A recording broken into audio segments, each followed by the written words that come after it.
இப்ப 2-3 நாளைக்கு முன்னாடி இன்னொரு முஃப்தியோட வீடியோ வந்துச்சா இல்லையா? நிறைய பேர் பார்த்திருப்பீர்கள். நிறைய பேருக்கு சந்தோஷம்.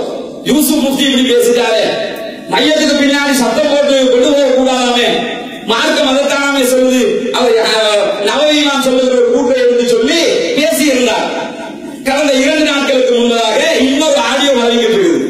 அவர்கிட்ட இந்த பகுதி கண்டி டிஸ்ட்ரிக்டை சேர்ந்த ஒரு சகோதரர் போன் பண்ணி கேட்கிறான், மௌலவி நீங்க ஒரு பத்வா கொடுத்திருந்தீங்க, மையத்தை தூக்கிக்கிட்டு போகும்போது சத்தம் போட்டுக்கிட்டு போக கூடாதுன்னு, இதுதான் மார்க்கம் சொல்லுதுன்னு சொல்லியிருந்தீங்க, அருமையா இருந்துச்சு, அதுதான் உண்மையா, அப்படித்தான் செய்யணுமா என்று கேட்கும்போது அங்க நாக்கு பிறகு எப்படி பிறகு உடனே என்ன சொல்றாருன்னா, நான் அப்படி சொல்லல, நான் சொன்னது என்னவென்றால் வெளியே மையத்தை தூக்கிக்கிட்டு போகும்போது சும்மா வேற எதையும் பேசிக்கிட்டு போவாங்க, நீங்க ஒதுக்கிட்டு தான் போகணும், தௌஹீத்காக திருச்சி போட்டுட்டான் உட்கார்ந்து அதுக்குன்னு உங்க வீடியோ எடுத்து மிமிக்ரி பண்ணி போடலாம் பாருங்க, வேற வேலை வெட்டி இல்ல. ஹலோ ஹலோ, அஸ்ஸலாமு அலைக்கும். அஸ்ஸலாமு அலைக்கும் சார். அஸ்ஸலாமு வரஹ்மத்துல்லாஹ். சார் பிஸியோ தெரியா, நான் டிஸ்டர்ப் பண்றேனோ தெரியா? சொல்லுங்கம்மா. சார் நாங்க இந்த கெண்டில இருந்து பேசுறோம், உடனுவேரில இருந்து. எங்களுக்கு அந்த ஹஸ்ரத் அந்த ஃபத்வா ஒண்ணு கொடுத்திருந்தீங்க, அந்த என்ன அந்த ஷஹாதத்து கலிமா ஜனாசாவை தூக்கி கொண்டு போகும்போது இமாம் நவவி ரஹ்மத்துல்லாஹ் அவங்க இந்த மௌனமா சொல்ல வேண்டும் அப்படின்ற ஒரு ஹதீஸ் ஒண்ணு சொன்னீங்க. இதுக்கு முந்தைய நான் இவ்வளவு காலமும் ஜனாசா பின்னு போது ஷஹாதத்து கலிமா சொல்லிட்டு போயிட்டு கொண்டுதான் இருக்கிறோம். இப்போ ஹஸ்ரத் இப்படி ஒரு சப்ஜெக்ட் ஒண்ணு சொன்னோடனே எங்களுக்கு சந்தேகமா இருக்கும், தெளிவுண்டு எதிர்பார்த்து கொண்டு இருக்கிறோம், சரியான ஒரு தெளிவுண்டு இது எப்படி எங்களுக்கு நாங்க பின்னைக்கு இத நடைமுறைப்படுத்துறதா இல்ல இதுல இருந்து தவிர்ந்து கொள்றதா அப்படின்னு ஒரு ஆசையோட இருக்கிறோம். இது எப்படி செய்யணும், அந்த ஹஸ்ரத்தா அதுக்குரிய சட்டான ஒரு எங்களுக்கு கிடைக்கணும் ஹஸ்ரத். இன்ஷா அல்லாஹ் இன்ஷா அல்லாஹ் ஜஸாக்கல்லாஹ். அதுல உள்ள கிளிப்ப போட்ட கிளிப்பே தான் ரொம்ப அது மார்க்க, வேற ஒண்ணுமே இல்ல மார்க்க. அதுல நம்ம அது மாற்றங்கள் இருக்குதா ஹஸ்ரத்? ஒன்றுமே இல்ல, உறுதியான முடிவு வந்த ஹஸ்ரத் அப்படியா இது செய்யக்கூடாதா?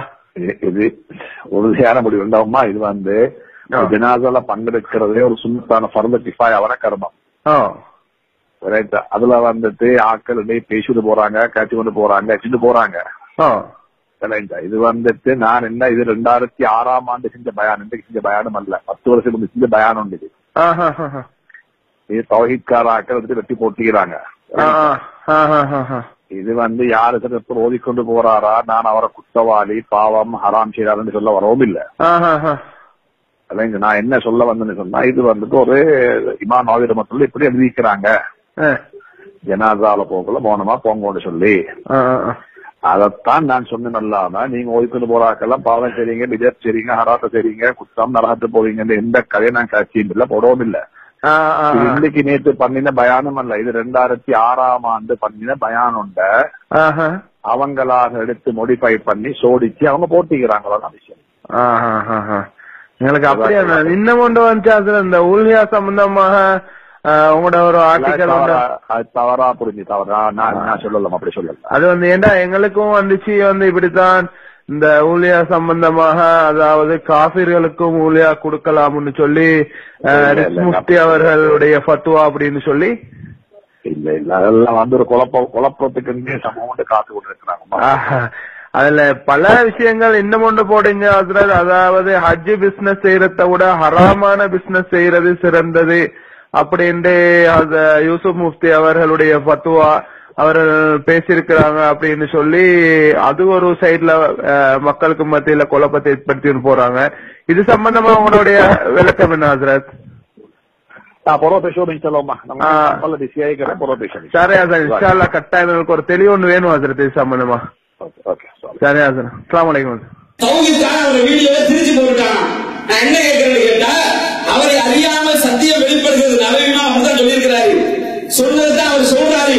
வெளிப்பட்டதோட பூதாகரமாக கிளம்பும் போது அந்த சத்தியத்துக்கு எதிராக எதிரிகள் கிளம்புகிற நேரத்தில் அதை தாக்கு பிடிக்க திராணி இல்லை. ஹாஜியார்மாருக்கு கீழே இருந்தா இதுதான் பிரச்சனை, கவர்மெண்ட்களுக்கு கீழே இருந்தா இதுதான் பிரச்சனை, மற்ற நிறுவனங்களுக்கு கீழே இருந்தா இதுதான் பிரச்சனை. அல்லாஹ்வுடைய மார்க்கம் என்கிற ஒரே கொள்கை இருந்தால் இந்த பிரச்சனையே கிடையாது. அப்ப என்ன வேணும் தெரியுமா?